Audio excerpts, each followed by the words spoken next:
क्या आपने कभी सोचा है कि जिस डोरेमोन को हम बचपन से देखते आ रहे हैं, आखिर उनका जन्म कैसे हुआ था? क्या वो शुरू से ही नीले रंग का था? और तो और डोरेमोन की ट्रेनिंग किस स्कूल में हुई? ट्रेनिंग सेंटर में डोरेमोन को किस तरह की परेशानियों का सामना करना पड़ा? साथ ही हम उस हादसे के बारे में भी जानेंगे जिस वजह से डोरेमोन को अपने दोनों कान और रंगों को गंवाना पड़ा।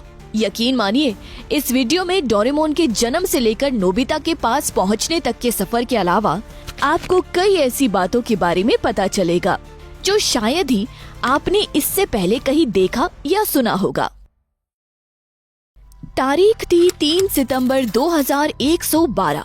मात्सुशिबा रोबोट फैक्ट्री में जब डोरेमोन को डेवलप किया जा रहा था, तभी एक तकनीकी खराबी के कारण बिजली की चिंगारी उसके सर्किट पे जा गिरी, जिस वजह से डोरेमोन में कुछ तकनीकी खराबी आ गई और इस घटना ने उसे बाकी रोबोट से अलग बना दिया। डोरेमोन का मॉडल नंबर था MSI 903 और उसकी सबसे अनोखी विशेषता थी उसकी 4D पॉकेट, जिसमें भविष्य की तकनीक से बने अनेक गैजेट्स रखे जा सकते थे। डोरेमोन के जन्म के कुछ समय बाद उसे सीधे किसी इंसान के घर नहीं भेजा गया, क्योंकि 22वीं सदी में हर नए रोबोट को पहले प्रशिक्षण के लिए रोबोट स्कूल भेजा जाता था। इसीलिए डोरेमोन को रोबोट स्कूल भेजा गया, जहाँ के प्रिंसिपल थे तेरा ओदाई। ये एक ऐसी जगह थी जहाँ नए रोबोट्स को सिखाया जाता था कि उसे इंसानों के साथ कैसे रहना है, उनकी भावनाओं को कैसे समझना है और भविष्य के गैजेट्स का सही इस्तेमाल कैसे करना है। यही से शुरू हुई डोरेमोन की असली परीक्षा। बाकी रोबोट्स पढ़ाई और ट्रेनिंग में उससे कई बेहतर थे। जहां दूसरे रोबोट एक बार में हर काम सीख लेते, वहीं डोरेमोन कई बार छोटी छोटी गलतियां कर देता। कभी गैजेट गलत निकाल देता तो कभी किसी अभ्यास के दौरान खुद ही मुसीबत में फंस जाता। इसी वजह से कई रोबोट उसका मजाक भी उड़ाते थे। हालांकि प्रिंसिपल तेरा ओदाई डोरेमोन के खराब प्रदर्शन को लेकर चिंतित रहते थे और वो कभी कभी मजाक में कहते थे कि खराब रोबोट्स को आग की भट्टी में डाल दिया जाएगा, जिससे डोरेमोन डर जाता था। बाद में तेरा ओदाई डोरेमोन को एक विशेष कक्षा में भेजते हैं, लेकिन डोरेमोन को ऐसा लगता है कि उसे आग की भट्टी में भेजा जा रहा है, जिससे वो काफी डर जाता है और जोर जोर से चिल्लाने लगता है। इसी दौरान डोरेमोन की मुलाकात एक प्यारी बिल्ली रोबोट नोरा मियाको से होती है, जो डोरेमोन को सबसे पहले 20वीं सदी की केक डोरायाकी खिलाती है, जो आगे चलकर डोरेमोन का सबसे फेवरेट डिश बन गया। रोबोट स्कूल की पढ़ाई पूरी होने के बाद अब समय था हर रोबोट को उसका मालिक मिलने का। यही डोरेमोन की किस्मत ने पहली बार उसका साथ दिया। उसे चुना सेवाशी नोबी ने, जो भविष्य में नोबिता का परपोता था। लेकिन उस समय डोरेमोन को बिल्कुल भी अंदाजा नहीं था कि यही मुलाकात उसकी पूरी जिंदगी बदल कर रख देगी। सेवाशी ने डोरेमोन को किसी रोबोट की तरह नहीं, बल्कि अपने परिवार के सदस्य की तरह अपनाया। वो उसकी गलतियों पर गुस्सा नहीं करता था, बल्कि उसे समझाता था और हिम्मत देता था। धीरे धीरे डोरेमोन को पहली बार महसूस हुआ कि कोई उसे उसकी कमियों के बावजूद स्वीकार करता है। लेकिन ये खुशी ज्यादा दिनों तक नहीं टिकने वाली थी। एक दिन सेवाशी अपने दोस्तों को गिफ्ट देने के लिए मिट्टी से डोरेमोन की एक छोटी सी मूर्ति तैयार कर रहा था।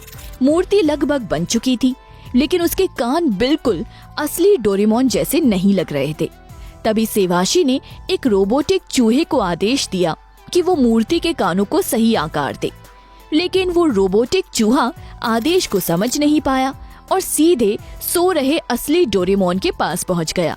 कुछ ही सेकंड में उसने डोरेमोन के कानों को कुतर दिया, जिस वजह से डोरेमोन दर्द से चीख उठता है और तुरंत अस्पताल जाता है। सेवाशी को पूरा विश्वास था कि डॉक्टर उसके कान वापस लगा देंगे, लेकिन ऐसा नहीं हो पाया और डोरेमोन को अपने कानों को पूरी तरह से खोना पड़ा। जब नोरा मियाको इस घटना के बारे में सुनती है तो वो डोरेमोन से मिलने हॉस्पिटल आती है, जहां वो डोरेमोन को बिना कानों के देखकर अपनी हंसी रोक नहीं पाई और उसकी हंसी देखकर डोरेमोन दुखी हो गया। जिस रोबोट ने हमेशा दूसरों की मदद की, आज वही सबसे ज्यादा अकेला महसूस कर रहा था। उदास होकर डोरेमोन एक ऊंचे टावर पर जा बैठा। वो खुद को संभालना चाहता था और उसने सोचा कि एक हिम्मत बढ़ाने वाली दवाई पी लेता हूँ ताकि सब कुछ भूल सकूं। लेकिन एक बार फिर उसकी किस्मत ने उसका साथ नहीं दिया और गलती से उसने लिक्विड करेज की जगह लिक्विड सॉरो पी लिया। उससे दुख और भी कई गुना बढ़ गया, जिस वजह से डोरेमोन फूट फूट कर रोने लगा। वो 1-2 मिनट नहीं बल्कि कई दिनों तक रोता रहा, जिससे उसने अपने दोनों कानों की तरह अपने रंगों को भी खो दिया और उसका पीला रंग धीरे धीरे नीले रंग में बदल गया। और तभी से हम सबके बचपन का हीरो डोरेमोन नीले रंग में दिखने लगा। लेकिन कहानी यही खत्म नहीं होती। समय बीतता गया और सेवाशी बड़ा होने लगा, लेकिन उसके परिवार पर एक पुरानी समस्या अब भी मंडरा रही थी। उसके पूर्वज नोबिता नोबी की जिंदगी में हुई गलतियों की वजह से पूरे नोबी परिवार की आर्थिक और सामाजिक स्थिति भविष्य में भी प्रभावित हो रही थी।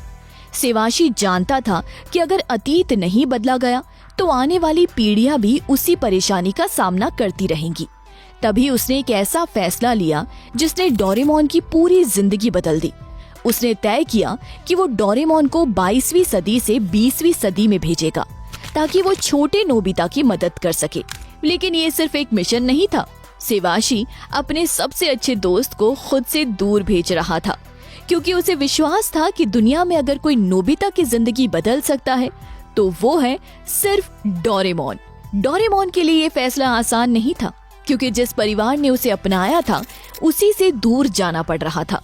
लेकिन उसने अपने दोस्त पर भरोसा किया और इस नई जिम्मेदारी को स्वीकार कर लिया। इसके बाद डोरेमोन 22वीं सदी से 20वीं सदी में अकेले ही चला जाता है और आने से पहले नोबिता को एक डरावनी भविष्यवाणी सुनाई देती है, जिसमें नोबिता के ट्रक से टकराने और आग में जलने की बात होती है, जिसे सुनकर नोबिता डर जाता है और उसी समय डोरेमोन टाइम मशीन से बाहर आता है, जिसे देखकर नोबिता और भी घबरा जाता है। फिर उन दोनों में थोड़ी देर कुछ बातचीत होती है। उसके बाद डोरेमोन वापस चला जाता है। नोबिता को ऐसा लगता है कि जैसे उसने कोई सपना देखा होगा, लेकिन थोड़ी देर बाद ही नोबिता का ग्रेट ग्रेट ग्रैंडसन सेवाशी नोबी डोरेमोन के साथ वहाँ आता है और वो नोबिता को उसके फ्यूचर के बारे में बहुत सारी बातें बताता है। साथ ही वो नोबिता को उसकी शादी की एल्बम भी दिखलाता है, जिसमें उसकी शादी जियान की बहन जेको से हो चुकी होती है, जिसे देखकर नोबिता को उन दोनों पर गुस्सा आ जाता है और वो उन्हें वहाँ से भगा देता है। लेकिन सेवाशी नोबी और डोरेमोन दोबारा से नोबिता के पास आते हैं और नोबिता को समझाते हैं कि अगर आप चाहें तो अभी भी सब ठीक हो सकता है और इसमें आपकी हेल्प करेगा डोरेमोन। ऐसा कहकर सेवाशी नोबी वहाँ से चला जाता है और यहीं से शुरू होती है नोबिता और डोरेमोन की कहानी। तो आज के लिए बस इतना ही। अगर वीडियो अच्छा लगा हो तो वीडियो को लाइक और चैनल को सब्सक्राइब करें। जल्द मिलेंगे एक नए वीडियो के साथ।